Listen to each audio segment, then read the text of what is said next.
ప్రజలుడండి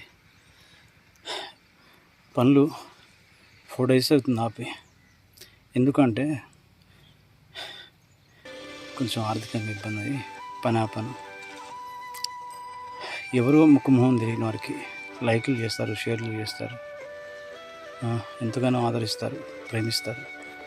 దేవుని బిడ్డలైతే మంచి మనసుతో సేవకులకి సహకరిస్తుంటారు, ఆర్థికంగా సపోర్ట్ చేస్తుంటారు. నేను మీ దగ్గర నుంచి ఆశించేది ఒకటే, నాతో పాటు మీరు కూడా ఈ మందిర కట్టడం కొరకు ప్రార్థించండి. చాలా భారంతో కూడుకున్నది. దయచేసి చిన్న మందిరాన్ని కట్టుకుంటున్నాను. మీ ప్రేమలో నన్ను కూడా జ్ఞాపకం చేసుకుంటారని, మీ ప్రార్థనలో నన్ను కూడా గుర్తుపెట్టుకొని ప్రార్థిస్తారని అందరినీ వేడుకుంటున్నాను. Praise the lord.